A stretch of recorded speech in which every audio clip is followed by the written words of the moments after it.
Sa bawat araw, ang aso'y kasama, tunay na katuwang. Barbar, halika na, kwento ng aso saya'y dala. Sa tagumpay, it's all good, man's best friend, understood. Wagging tails, good vibes, kasama mo sa iyong buhay. Aso, katagumpay, sa tagumpay. It's all good.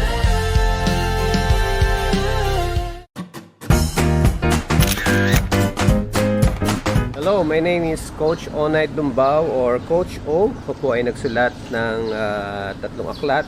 Ang Mag-aso ay di biro, ang Nananaginip pa ang aso, at ang Dog-Life Balance. Nagsulat po ako ng mga libro because ang advocacy ko po ay maturuan ang Filipino community patungkol po sa dog training para mas maintindihan pa po natin ang ating mga aso. Okay, so makakasama nyo po ako, may ikling panahon, linggo-linggo, kaya samahan nyo po ako ngayon.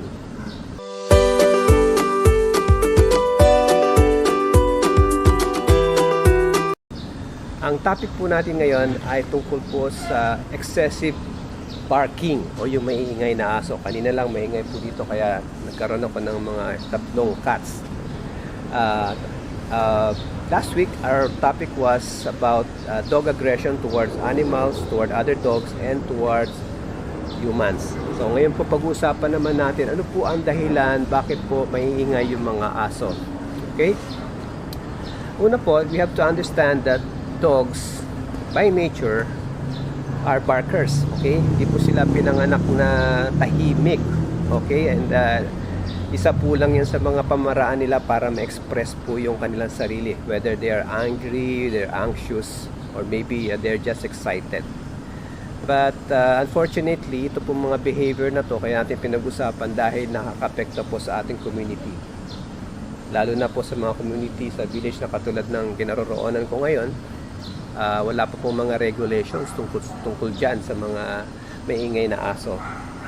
But, you know, just being civil, kaya nga po ang advocacy ko, ituruan po kayo tungkol sa behavior na to para mas magiging peaceful po yung ating komunidad, maging maayos po yung samahan natin sa ating mga kapitbahay. Okay, so, ang una pong dahilan, okay, isa sa mga dahilan po, ang aso ay napakaingay or super barkers kung tawagin, ay dahil po sa kanilang excitability. Excited lang po sila. Okay, we have to understand that. Hindi po pag tumawa lang aso, hindi sabihin galit sila or meron silang gustong awayin. Minsan ang aso po, o kadalasan, they are excited. Madalas po yung aso ninyo, pag nandun sa bakuran ninyo at may dadaan na ibang tao o lalo na ibang aso, yan po, talagang sisigaw sila. And it's not right to say na pag may dumaan po ay nagagalit agad sila. One possibility is na-excite lang po yung aso ninyo. Okay? Another reason, okay, ito na yung lagi natin na conclusion is that they are threatened or therefore they are aggressive.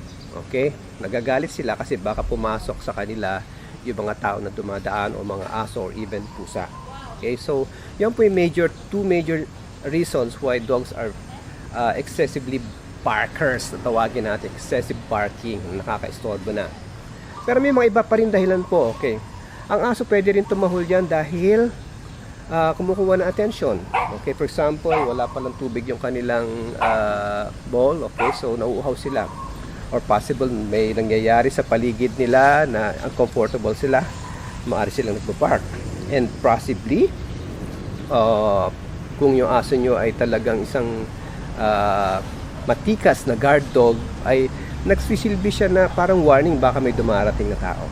Okay? Yun po yung mga possible reasons. So, ang dami talagang reasons. Okay? So, ang solution po natin is to identify ano po yung nagtitrigger ng kanilang pagbabark o pagtatahol-tahol.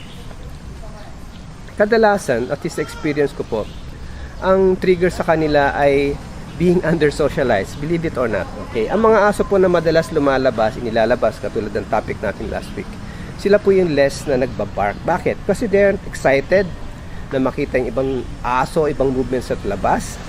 Hindi po sila threatened kasi nakakalabas naman po sila. Okay? So, ibig sabihin po, Ang unang solution natin sa mga excessive parkers is to, again, to walk your dog. Okay, ilabas nyo po yung mga aso ninyo at least 15 minutes a day. Kung maaari, araw-araw yan. Okay, so makarinig nyo yan sa mga lessons natin week after week tungkol sa walking your dog everyday, sapagkat ito po ay napaka-importante. Generally po sa lahat ng mga behavior issues ng aso ay nagsisimula dahil sa under-socialized sila. A well-socialized dog, pag nasa bahay po sila at may dumaan na ibang tao or aso man yan, hindi sila magiging masyadong barkers. Okay, they will, of course, for a minute siguro magtatahol sila, pero hindi yung maya't maya excessively nga po ay nagbabark na. Okay, now ang another reason kaya po, another solution natin para sa excessive barking aso is to identify kung ano po yung kanilang ano yung nagti-trigger, sabi natin, no? For example, sa kapitbahay ninyo may nakikita pala silang katapat ng punta sa vantage point nung yung pananaw ng aso, yung angle niya, may nakikita siya laging pusa doon. So a practical solution po is to magdaway lang kayo ng isang malaking kortina o something that could block yung vision niya para hindi po siya nati-trigger doon. Okay? Now, kung meron naman, okay, madalas may mga paborito yung mga aso nyo. Ngayon, may naririnig kayong aso ngayon, okay? May mga paborito yung mga aso ninyo na kinatahulan, whether they are dogs, cats, or humans na dumadaan. Ang pwede natin kung gawin doon is tinatawag natin na counter conditioning, okay? So remember again, why tumatahol yung mga aso? One reason is because maybe they are threatened, okay, sa mga foreigners na dumadaan sa bahay ninyo. So each time may taong dadaan, okay, but you have to be very intentional on this, no? Talagang aabangan nyo tuwing may nakikita nyo dadaan na yung paborito niyang kaaway, frenemy niya, ay tatabihan nyo na siya, calm nyo, even giving him treats, okay? Para bang sinasabi nyo, tuwing darating itong threat na asong ito, ay nakakatanggap siya ng positive rewards or reinforcement ng treats, okay? And that way, dati ang conditioning ng aso, pag may dumarating na foreign o any strangers, ay trigger para ma-threaten sila, tatawol sila. Ngayon, binabaliktad natin. Tuwing may dumadaan pala na aso o tao man ito, ay nagiging positive na experience. So sa madaling salita, nababawasan yon. Okay? Now, isa to sa mga common na mistakes ng mga dog owners. Okay? Yung halimbawa, nasa taas ka nasa loob ng room mo, tumatawol yung aso mo. Probably your dog is nakakulong lamang, madalas ganun, Ang gagawin mo ngayon, pupunta ka, lalabas ka sa kwarto mo, pupunta may aso mo para tigil sabihin yung susut-sutan nyo. Okay? Siyempre, aso titigil kasi yung attention niya nasa inyo, Okay. Yun ang akala mo, nagawan mo ng solution. Actually, pag ginagawa natin, pag nilalapitan natin yung aso natin, titigil talaga siya. Pero ang nangyayari, nare-reinforce natin yung pagtatahol niya. Para bang sinasabi natin na tatahol siya ng tatahol. Tuwing tatahol ako, nakukuha ko yung attention ng amo ko, ng parent ko, okay? So, uulit-ulitin niya ito. Okay? So, anong gagawin natin pag actual nakikita natin na tahol yung aso natin? Okay? Now, bukod dun sa pag-identify natin kung ano yung reason niya, huwag natin pupuntahan yung aso natin, okay, tapos sasabihin lang natin quiet. Sabi hindi naintindihan yung quiet na yun, Okay? So, ito po yung trick na natutunan ko by experience. If you're using a clicker, one of our sessions in the future, ituturo ko po yung paano gumamit ng clicker, Actually, it's just a tool to train your dog. Pero, even without using a clicker, gamit po tayo ng something na gusto ng aso, a rewarding na toy or maybe a dog treat, okay? Maingay yung aso, okay? Pagbaba niyo, syempre titigil yon. So, dyan lang po kayo sa tabi niya, okay? Hintayin nyo na mahuli nyo actual na ginagawa ng dog yung sobrang pagtatahol niya. Saka nyo siya, quote-unquote, kakausapin. Pag habang kumatahol tong asong to, sasabihin nyo po ay, shh. Okay, pag tumigil siya, bibigyan nyo ngayon ng food, okay? Titigil yung aso niyan kasi magka-cut siya ng hininga niya, tatimingan niya lang yon. Tahol, shh. Pag tumigil siya, bigyan nyo naman ng treat. Okay, so madaling sita, ang ginagawa natin, we're trying to associate yung salitang shh or quiet, okay, sa pagtigil niya ng kanyang pagbark. So, pag nakita niyang tumigil siya, iaabot mo ngayon treat. So, in his mind, of course, this will take some time. Hindi ito magagawa ng 2 sessions o 3 sessions. So, may iisip niya ngayon, over time, matututunan niya na pag sinabi mong shh, titigil siya. Ayun po yun.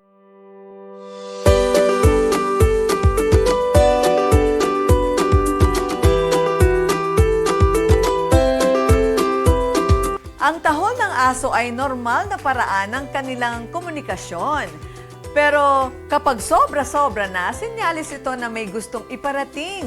Gutom, pagkabagot, takot o minsan ay simpleng paghingi ng atensyon. Kaya't bago pagalitan, alamin muna ang ugat. Bigyan sila ng sapat na exercise, mental stimulation at tamang training para matutong tumahol sa tamang oras. Kapag naiintindihan natin ang dahilan ng kanilang pagtahol, mas nagiging tahimik ang tahanan at mas masaya ang samahan ng fur parent at ng fur baby. Ay dapat pala, hindi basta ugali lang. May dahilan. Aking impormasyon, dapat alamin. Alright, so actually marami po mahabang talakayin itong about excessive barking, but maybe I can add some of this in the next episode. Pansamantala yun po ang ating solusyon para sa excessive barking para sa linggong ito. So maraming salamat po. If you have some questions or any issues you want to ask para ma-address natin, just nandiyan po yung mga contact details natin sa screen ninyo. Sulatan niyo po kami, mag-message kayo, and we'll try to answer them in the next episode. So maraming salamat. Again, this is Coach Onaid or Coach O. God bless you po. Bye. Bark, halika na. Kwento ng aso, saya'y dala. Sa tagumpay, it's all good. Man's best friend, understood. Wagging tails, good vibes. Kasama mo sa iyong buhay. Aso, katagumpay. Sa tagumpay, it's all good. Ako po si Doc Engineer Arnold Divina. At ako naman po si Aida Gonzalez and we are your hosts here on Tagumpay It's All Good. Dito sa channel ito, we bring you real stories, inspiring journeys, and good vibes na siguradong magpapalakas ng inyong umaga. Kaya naman, don't miss out. Follow and like us on Facebook.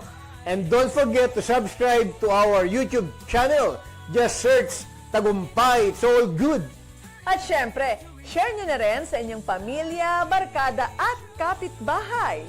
Let's spread good news, good vibes, and God's goodness. Dahil sa Tagumpay, it's all good!